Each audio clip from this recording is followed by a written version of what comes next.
Dear students, my name is Amin. I am teaching in the Department of Political Science, Aligarh Muslim University. First, I welcome you in my lecture. In today's lecture, we are going to understand, we are going to discuss the objectives, principles, and membership of the United Nations. Dear students, as you know that UN is an international organization founded in 1945. The mission, the vision, and the work of this organization are guided by the objectives, purposes, and principles contained in its charter. Dear students, UN Charter is the constitution of the United Nations. And like any other constitution, UN Charter also starts with a preamble. Preamble refers to an introduction to the constitution. It refers to the preface of the constitution. The purpose of the preamble is to contain the basic philosophy of the Constitution.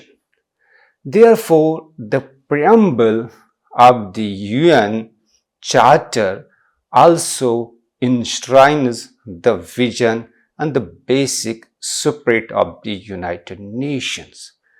It is this document which outlines its objectives, principles, structures, their functions. It is this document which holds immense significance in understanding the very essence of the United Nations. Now, let's have a look at preamble of the UN Charter. The preamble of the UN Charter starts with the following words: "We, the people of the United Nations, determined to save succeeding generations from the scourge of war, which twice in our lifetime has brought untold sorrow to mankind." These words of the preamble reflect the core objective, core aim of the UN. Even this sentence, even these words forms the very basic idea behind the formation of the UN. That is to save future generations from war and to maintain international peace and security. Thus, we can say preamble of UN Charter begins with the very core aim of UN. Now, let us see what the Charter says, what the Charter tells us about the objectives of the UN. The UN Charter under Article 1 sets the following objectives for the United Nations. The first and foremost objective is establishment of international peace and security. Then is the developing friendly relations among nations. Next is the achievement of international cooperation. Then UN wishes to ensure fundamental human rights. And finally, UN wishes to enhance economic and cultural development. So these are the objectives of the United Nations. These are the things which United Nations wishes to achieve. These objectives of the UN are stated in Article 1 of the UN Charter. Now we are going to look at these objectives in detail. The first and foremost objective of UN is to maintain peace and security. This was the very reason that UN has been founded, UN has been created. But the question is, how does UN achieve this objective? Dear students, in order to maintain peace, one has to make sure that any threat that violates peace is being removed, is being prevented. Therefore, UN also aims to prevent and to remove the threats that violate peace. UN, for example, UN has made many counter-terrorism measures. UN has also made many provisions for the protection and promotion of fundamental human rights. However, there are mainly three methods which UN uses to secure peace and security. The first method is pacific settlement of disputes. Dear students, UN itself acts as a platform for the peaceful resolution of disputes. Dear students, as you know that during previous century, only dispute resolution method was war. The UN changed this very conception as it acts now as a forum for peaceful settlement of disputes. For peaceful resolution of disputes, UN uses many techniques, many methods like negotiation, providing its good offices to the parties of the conflict, mediation, arbitration, etc. But as you know that today we are living in a world where dangerous nuclear arms are existing. UN wants to achieve its objective, that is maintaining international peace and security, by pushing, by urging nations of the world for disarmament. The second method which UN uses to secure international peace and security is collective security. This collective security is based on the premise one for all and all for one. It means that any attack on one nation will be met by the collective might of all nations against the aggressor. This collective security was used by UN many times, like when Iraq attacked Kuwait. The last method which UN uses to maintain international peace and security is peacekeeping. The UN has deployed peacekeeping missions to over 70 countries since its foundation. For example, UN has conducted peacekeeping operations in Somalia, Yugoslavia, Bosnia, South Sudan. Through these missions, UN tries to protect civilians and promote peace.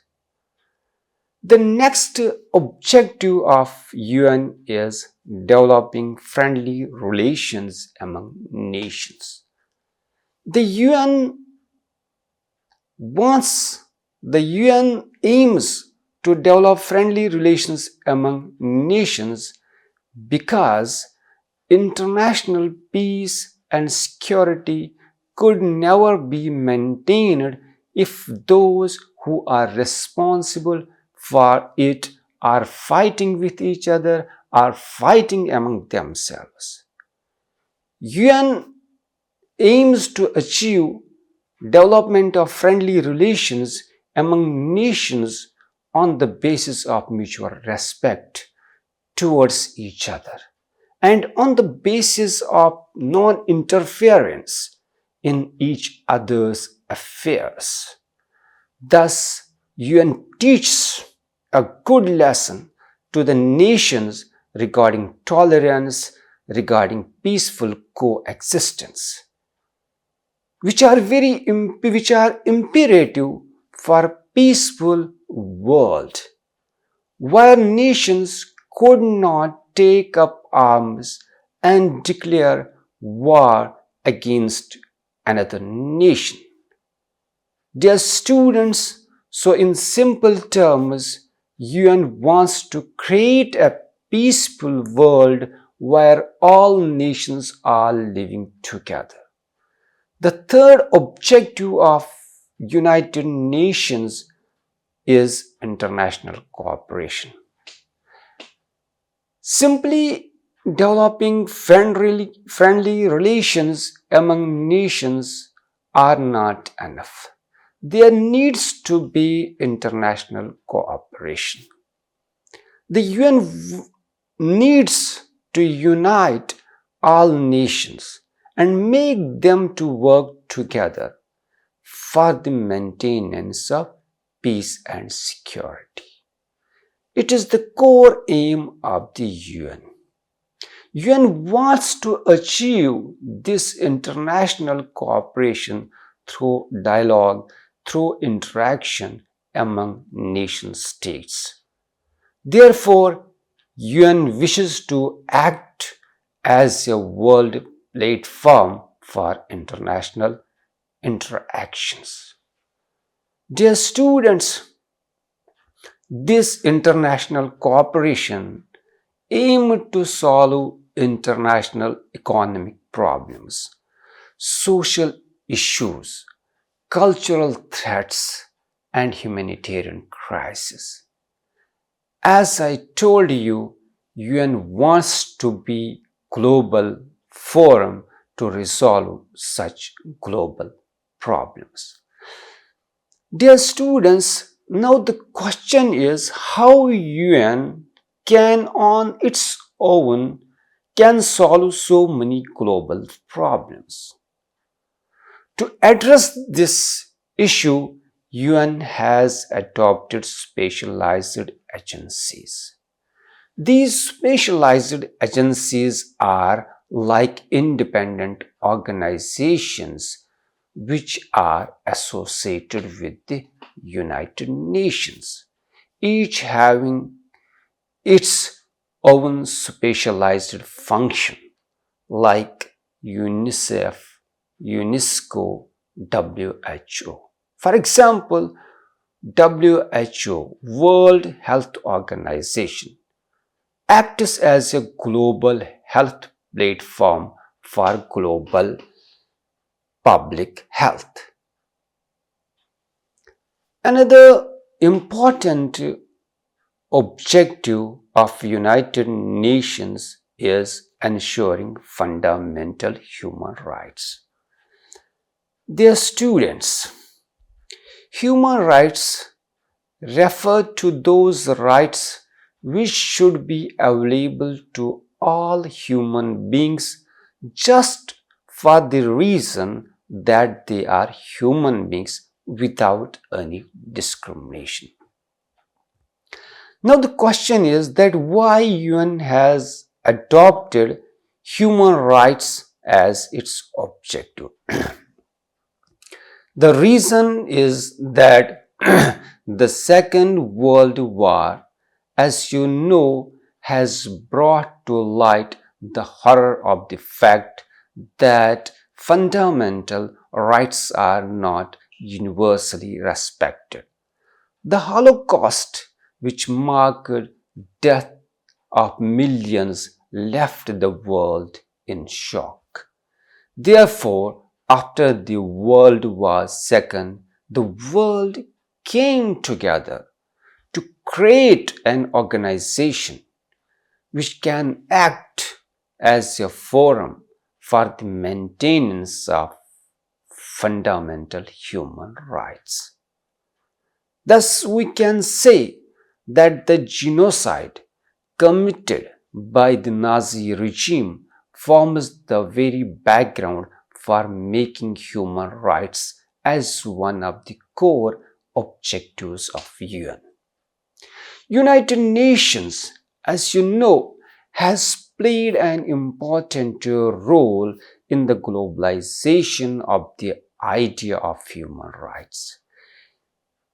UN has been central in establishing the norms, institutions, mechanisms, and laws which give effect to the idea of human rights.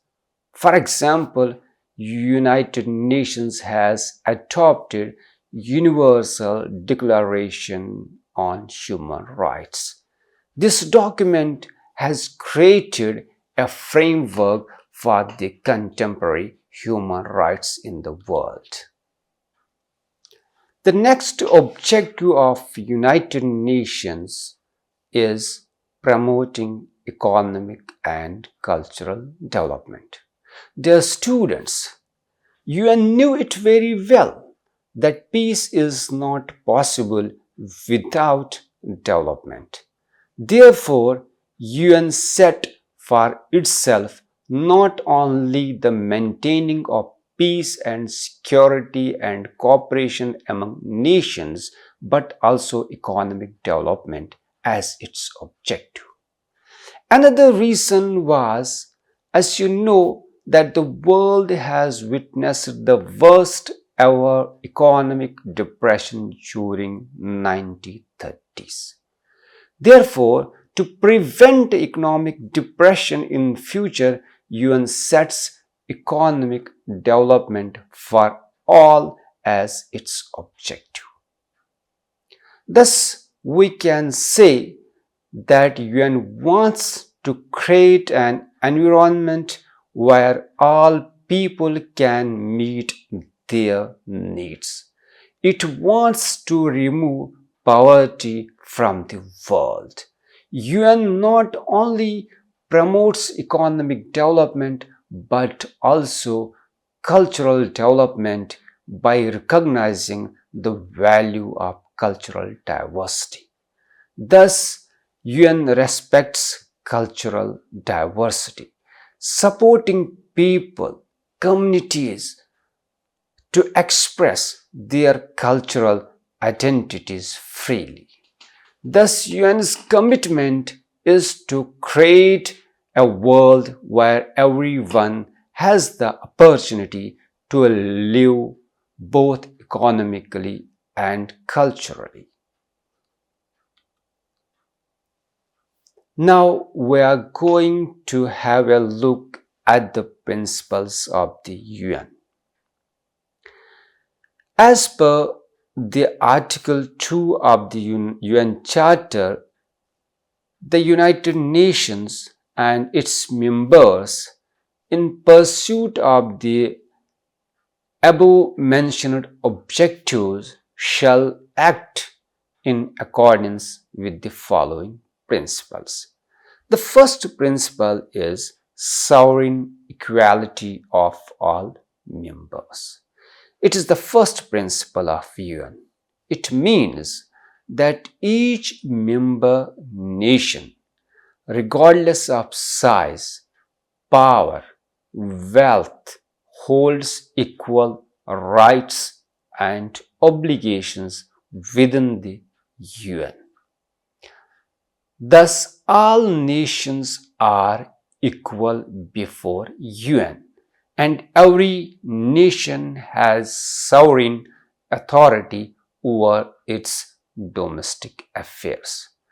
This principle of sovereign equality is crucial for maintaining a just and inclusive international order where no nation feels dominated or marginalized.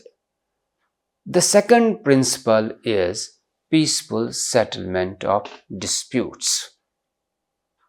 The UN itself acts as a forum for the peaceful settlement of disputes.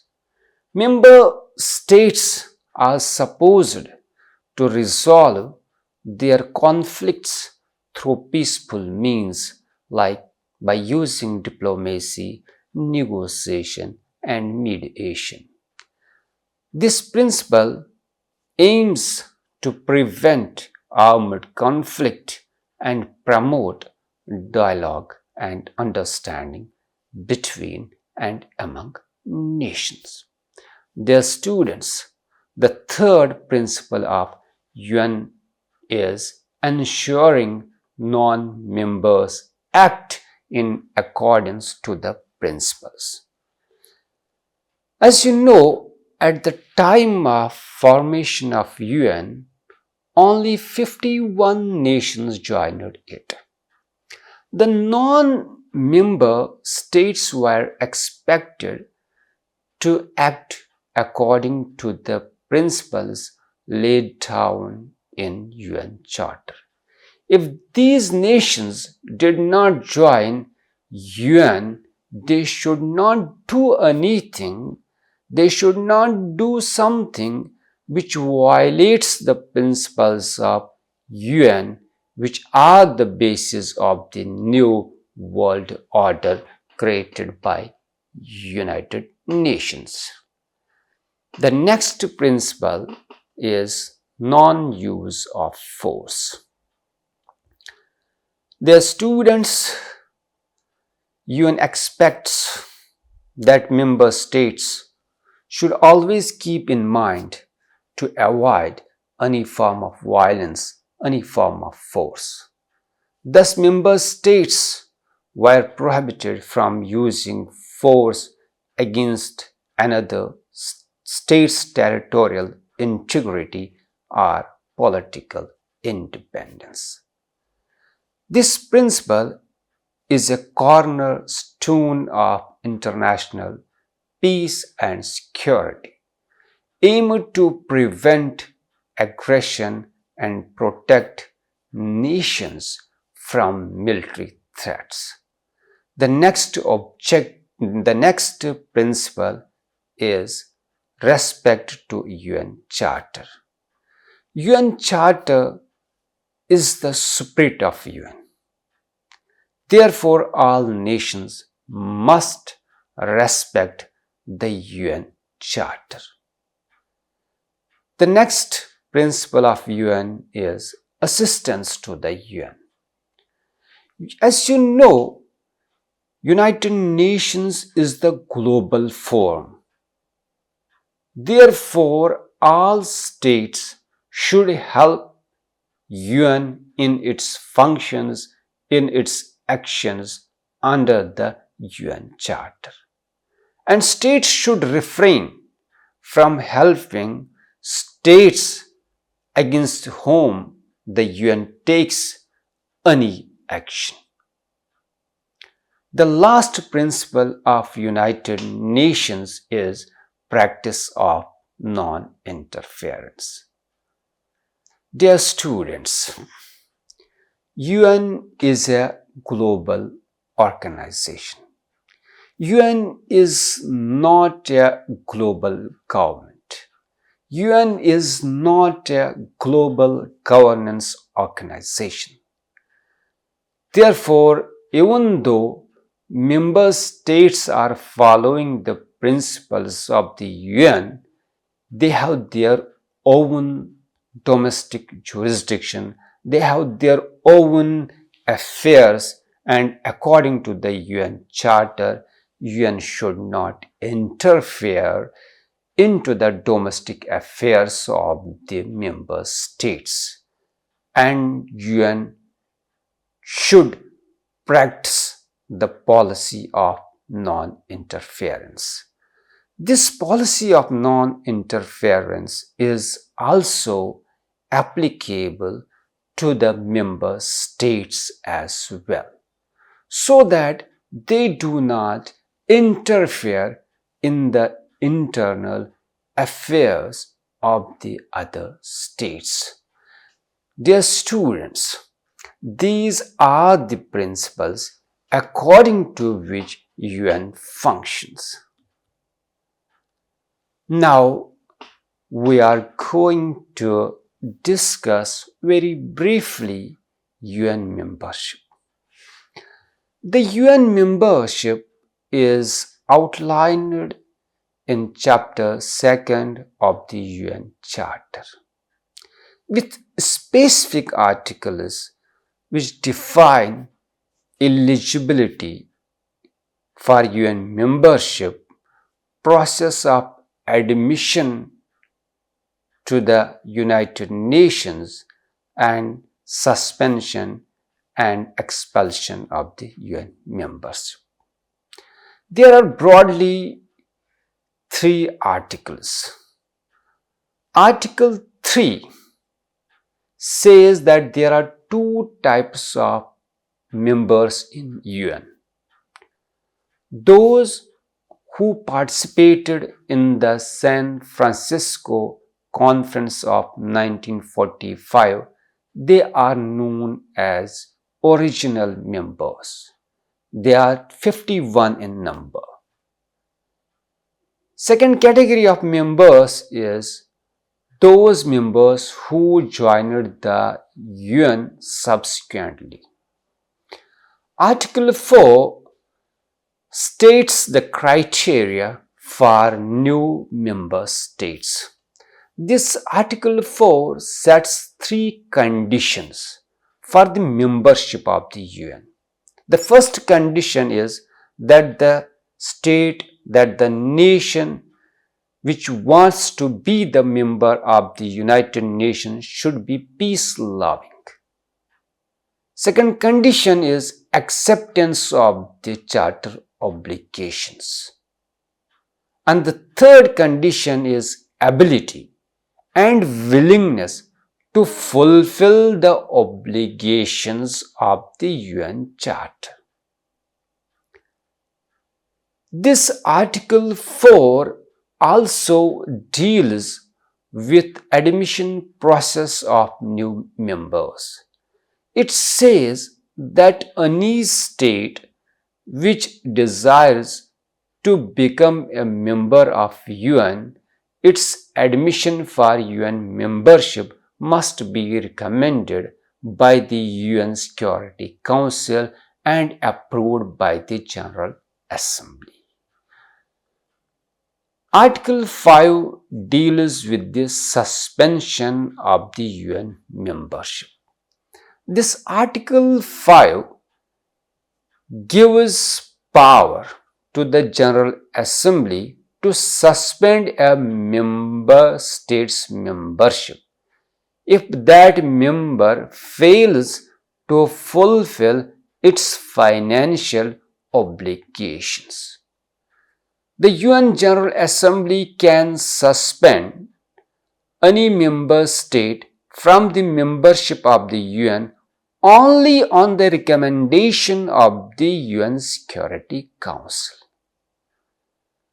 Article 6 deals with the expulsion of a member. Article 6 grants the General Assembly, on the recommendation of the Security Council, the power to expel a member state that continuously violates the Charter's principles. Dear students, as you know, that currently there are 193 member states in the UN, representing almost all the world's countries.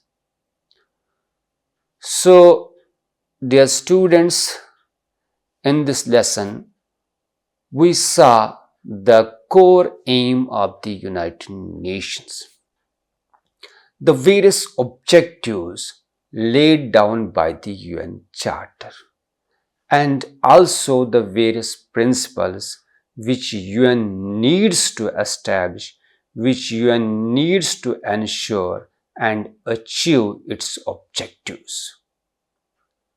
And we also saw the process of UN membership.